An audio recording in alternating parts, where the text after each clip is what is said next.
Contemporary India and education அந்த சப்ஜெக்டில் preamble of Indian constitution, Indian கான்ஸ்டிடியூஷனோட முன்னுரை, அதாவது இன்ட்ரோடக்ஷன் பார்ட் மட்டும் இந்த இதில் வந்து சொல்லியிருக்காங்க. We, the people of India, having solemnly resolved to constitute India into sovereign, socialist, secular, democratic republic to secure to all its citizens.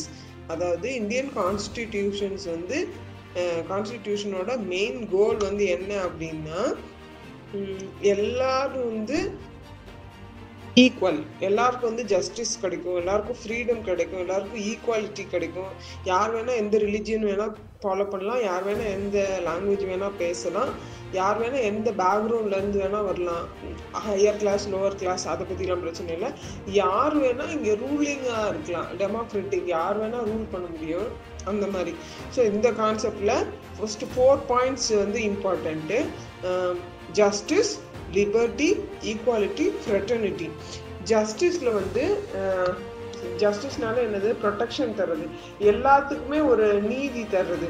So அதில் வந்து நம்மளுக்கு வந்து என்னென்ன மாதிரி நீதிலாம் தர்றது அப்படின்னு சொல்லிட்டு 3 டைப்ஸாக பிரிச்சிருக்காங்க.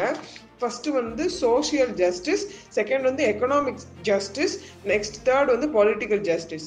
சோஷியல் ஜஸ்டிஸ் வந்து எதுக்காக அப்படின்னா, கேஸ்ட், ரிலிஜியன், ரேஸ், ஜெண்டர் அப்படின்னு எந்த ஒரு டிஸ்கிரிமினேஷனும் இல்லாமல் எல்லாருக்கும் ஈக்குவலா இருக்கணும், எல்லாருக்கும் வந்து லா வந்து ஒண்ணுதான் அப்படிங்கிறதுனால அது சோசியல் ஜஸ்டிஸ். எக்கனாமிக் ஜஸ்டிஸ் வந்து என்னன்னா, ஹையர் கிளாஸ்க்கு ஒரு மாதிரி லோவர் கிளாஸ்க்கு ஒரு மாதிரி இருக்காம எல்லாருக்கும் ஈவனா இருக்கிறது, அது வந்து எக்கனாமிக் ஜஸ்டிஸ். அதாவது பணம் இருக்கிறவனுக்கு பணம் இல்லாதவனுக்குன்னு பாகுபாடு இருக்கக்கூடாது. நெக்ஸ்ட் வந்து பொலிட்டிக்கல் ஜஸ்டிஸ், அதாவது எந்த ஒரு பேக்ரவுண்ட்ல இருக்கிறவங்க கூட எலெக்ஷன்ல நிக்க முடியும், ஜெயிக்க முடியும், ரூல் பண்ண முடியும். இவங்க தான் ராஜா வம்சத்துக்காரங்க, இவங்க தான் ரூல் பண்ணும், இவங்கெல்லாம் வந்து ராஜா வம்சத்துக்காரங்க இல்லை, இவங்கெல்லாம் அடிமையா இருக்கணும் அப்படின்னு கிடையாது. ஸோ நம்ம வந்து எல்லாருக்குமே வந்து பொலிட்டிக்கல் பார்ட்டிஸ்ல வந்து போஸ்டிங்க்கு நிற்கலாம், ஓட்டிங் ரைட்ஸ் எல்லாருக்குமே இருக்குது, எல்லாருமே ஓட்டு போடலாம், லோக்சபா ராஜ்யசபா எலெக்ஷன்ஸுக்கு போகலாம். ஸோ இதெல்லாம் வந்து காமன், இதெல்லாம் ஜஸ்டிஸுங்கிற சைட் ஹெட்டிங்ல வருது. Next freedom. ஃப்ரீடம் வந்து என்னன்னா லிபர்ட்டி, நம்மளுக்கு வந்து ஒரு இண்டிபெண்டன்ஸ் இருக்குது, நம்மளோட thoughts, speech, writing, beliefs, faith, practice of worship, இதுல எல்லாத்துலயுமே வந்து கவர்மெண்ட் வந்து தலையிடாது.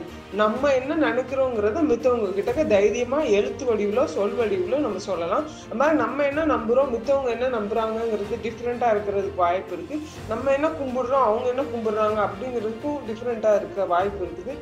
அண்ட் மோர் ஓவர் எல்லா சிட்டிசனுக்குமே கவர்மெண்ட்டை கிரிட்டிசைஸ் பண்றதுக்கு, அது போட்ட ரூல்ஸை கிரிட்டிசைஸ் பண்றதுக்கு ரைட்ஸ் இருக்குது. ஸோ யார் வேணா எப்ப வேணா எதை பத்தி வேணா பேசலாம், எழுதலாம், ஷேர் பண்ணலாம். ஸோ அவங்களோட திங்ஸை வந்து பரப்பவும் செய்யலாம். Next equality. ஈக்குவாலிட்டி வந்து all are equal before the eyes of law. இந்த பாயிண்ட் நம்மளுக்கு ஏற்கனவே தெரியும். ஸோ எல்லா மக்களுக்குமே எஜுகேஷனல் ஆப்பர்ச்சுனிட்டிஸ் ஈக்குவலாக கிடைக்கணும். ஸோ நம்ம வந்து எல்லாருக்குமே இந்த எஜுகேஷன் லெவல் வந்து கம்பல்சரியா போய் சேரணுங்கிறது. நெக்ஸ்ட் ஈக்குவல் ரைட்ஸ், எல்லாருக்குமே அவங்களுடைய ரைட்ஸ் கிடைக்கணும், உரிமைகள் கிடைக்கணும். ஈக்குவல் ரிசோர்சஸ், எல்லாருக்குமே ரிசோர்சஸ் வந்து அவைலபிளா இருக்கணும். ஸோ ஒரு பணக்காரங்க பஸ்ல போனாலும் போகலாம், ஒரு ஏழை பஸ்ல போனாலும் போகலாம். Resource of government should be usable by everyone. அப்புறம் ஈக்குவல் ஆப்பர்ச்சுனிட்டிஸ், எல்லாருக்குமே வந்து வேலை வாய்ப்பு அப்படின்னா ரிசர்வேஷன் கோட்டான்னு இருக்குல்ல, ஒரே தரப்பினர் மட்டும் வேலையில சேர்ந்துடக்கூடாது, மித்தவங்களாம் பின்தங்கிடக்கூடாதுங்கிறதுக்காக. So we provide equal opportunities for everyone based on their capacities, abilities and skills in a fair manner. ஃபேராக தான் இருக்கணும் அந்த செலெக்ஷன் ப்ராசஸே. ஸோ எதுக்காக இந்த ஈக்குவாலிட்டி வந்து கொண்டு வராங்க அப்படின்னா, மெயினாக நம்ம யாரெல்லாம் முன் வைக்கிறோம் அப்படின்னா, socially backward classes, weaker sections, tribal people, women and disabled people. So இவங்களுக்கெல்லாம் தான் தனித்தனி கேட்டகரி நம்ம வச்சுருக்கோம். இவங்களுக்கு இவ்வளோ ஒதுக்கீடு வழங்கணும் கண்டிப்பாக. ஜென்ரலாக நார்மலாக இருக்கிற பீப்புளை விட இவங்களுக்கெல்லாம் கொஞ்சம் எக்ஸப்ஷனல் கேசஸும் கன்செஷன்ஸும் மேபி இந்த ஏஜ்லேயோ மார்க்ஸ்லேயோ வந்து சில கன்செஷன்ஸ் கொடுப்பாங்க. எதுக்காகனா அவங்களோட சோஷியல் லெவலை வந்து இம்ப்ரூவ் பண்ணிக்கிறதுக்காக தான். அந்த லாஸ்ட் பாயிண்ட் நான் சொன்ன மாதிரி ஜஸ்டிஸ் முடிஞ்சிருச்சு, ஃப்ரீடம் அல்லது லிபர்ட்டி முடிஞ்சிச்சு, ஈக்குவாலிட்டி முடிஞ்சிச்சு. லாஸ்ட் பாயிண்ட் வந்து ஃப்ரெட்டர்னிட்டி. ஃப்ரெட்டர்னிட்டினா நம்ம இந்த பிளட்ஜில் சொல்லுவோம்ல, India is my country, all Indians are my brothers and sisters, அந்த பாயிண்ட் தான். ஸோ நம்ம வந்து இண்டிவிஜுவல், நம்மள மாதிரி இன்னொரு இண்டிவிஜுவலை நம்ம ரெஸ்பெக்ட் பண்ணணும் அப்படிங்கறத சொல்றதுதான் ஃப்ரெட்டர்னிட்டி.